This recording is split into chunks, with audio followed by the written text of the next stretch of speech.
আমাদের পক্ষ থেকে জানানো কনসার্নগুলো আমলে নিচ্ছেন না। একটু আগে ব্রিফ শুনেছেন যে কেউ কেউ রিডিং রুমে যেয়েও শিক্ষার্থীরা বিরক্ত ফিল করছে, শিক্ষার্থীরা অভিযোগ দিচ্ছেন যে রিডিং রুমে যাওয়ার কারণে শিক্ষার্থীরা তাদের পড়াশোনা সহ অন্যান্য কার্যক্রম ব্যাহত হচ্ছে। আমরা নির্বাচন কমিশনকে অনুরোধ করব এ ধরনের কেউ যদি নীতিমালা ভঙ্গ করে তাদের প্রতি যে ব্যবস্থা নেওয়া দরকার সেটি যাতে নির্বাচন কমিশন ঠিকঠাকভাবে নেন। একই সাথে আপনারা লক্ষ্য করেছেন ডাকসু নির্বাচনকে ডাকসু নির্বাচনকে কেন্দ্র করে ডাকসু নির্বাচনের প্রতিপক্ষকে বা প্রতিদ্বন্দ্বীকে কোনোভাবেই ইতিবাচক কম্পিটিশনের মধ্য দিয়ে তাদের যে প্রতিযোগিতা সেটি দেখাতে না পেরে বরং মিথ্যা ফ্রেমিংয়ের মধ্য দিয়ে অনলাইনে প্রপাগান্ডা এবং বাজে কাজগুলো পরিচালনা হচ্ছে। আমরা আবার একটু স্মরণ করিয়ে দিতে চাই এই অগাস্ট গত বছর জুলাই আগস্টের যে গণ অভ্যুত্থান, সেই গণ অভ্যুত্থান আমরা সবাই একসাথে আন্দোলন করেছি। ছাত্রদল বলেন, ছাত্র শিবির বলেন বা বাকশাস বলেন বা আরো যেসব সংগঠনগুলো আছে, প্রত্যেকটা সংগঠন কাঁধে কাঁধ মিলিয়ে আমরা জুলাই একসাথে অ্যান্টিফ্যাসিস্ট ভূমিকায়। এবং আজকে যেই ডাকসু ইলেকশন সেটি হচ্ছে মূলত জুলাইয়ের শক্তিদের মধ্যে, জুলাইয়ের যে আমরা সবাই মিলেছিলাম, সবাই মিলে একসাথে ইলেকশন করছি। এখানে যেই জিতি যেই জয় লাভ করি তাদেরকে শিক্ষার্থীরা নির্বাচিত করে সবাই মিলে জুলাই জিতবে, জুলাই দিন শেষে বেঁচে থাকবে, সেটা বিশ্বাস করতে চায়। কিন্তু এখন পর্যন্ত যেখানে ছাত্র শিবির সংগঠন হিসেবে সারা দেশে দেশব্যাপী 2010-11 সালের পর থেকে আওয়ামী লীগ যখন থেকে ফেসিবাদ হয়ে ওঠার চেষ্টা করছিল তত্ত্বাবধায়ক সরকার বিলুপ্তের মধ্য দিয়ে, তখন থেকে ছাত্র শিবির দেশব্যাপী তার আন্দোলন পরিচালনা করেছিল।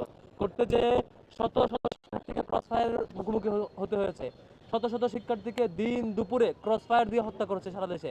আমরা এখনো চট্টগ্রাম বিশ্ববিদ্যালয়ে সেই 5-7 জন শিক্ষার্থীর কথা আমাদের এখনো মনে পড়ে। রাজশাহী বিশ্ববিদ্যালয়ে সেই নুমানি ভাইয়ের কথা মনে পড়ে, যাদেরকে দিন দুপুরে হত্যা করা হয়েছে। এভাবে সারা দেশে সারা দেশে সারা দেশে ছাত্র শিবিরের জনশক্তিদেরকে ক্রসফায়ার দিয়ে হত্যা করা, ছোট ছোট প্রোগ্রাম থেকে গ্রেফতার করে বা পাঠচক্র বা অন্যান্য স্টাডি সার্কেল থেকে গ্রেফতার করে অস্ত্র মামলা দেওয়া এবং সারা দেশের সকল পর্যায়ের থানা থেকে ওয়ার্ড পর্যন্ত সকল পর্যায়ের দায়িত্বশীলদেরকে গুম করে নিয়ে যাওয়া, এই সামগ্রিক পরিস্থিতি দেশব্যাপী ছাত্র শিবির ফেস করেছিল। ফেসিবাদের প্রধান এবং সর্বপ্রধান এবং প্রথম ভিকটিম ছিল ছাত্র শিবির। এবং সর্বশেষ যখন আওয়ামী লীগ আর পেরে উঠছিল না, একটা মাত্র সংগঠনকে নিষিদ্ধ করেছিল আমাদের ছাত্র সংগঠনগুলোর মধ্যে যে সংগঠনকে নিষিদ্ধ করেছে সেটি হচ্ছে ইসলামী ছাত্র শিবির।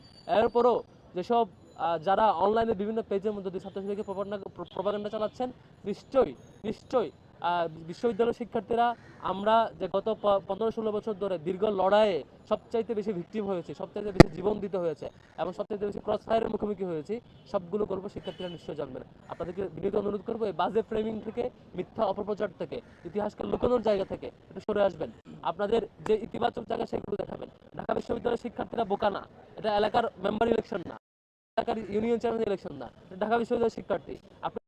মধ্য দিয়ে মিথ্যা গল্প রটিয়ে এবং বিভিন্ন কিছু এডিট করার মধ্য দিয়ে নানাভাবে গল্প ফ্রেমিং করবেন, তত বেশি আপনার অবস্থান নষ্ট হবে। আমরা বিশ্বাস করতে চাই জুলাইয়ের শক্তি জুলাইয়ে যারা মাঠে ময়দানে অবদান রেখেছেন তাদের কারো ইমেজ নষ্ট না হোক, তারা প্রত্যেকের শিক্ষার্থীদের কাছে সে গ্রহণযোগ্য, তাদের ইতিবাচক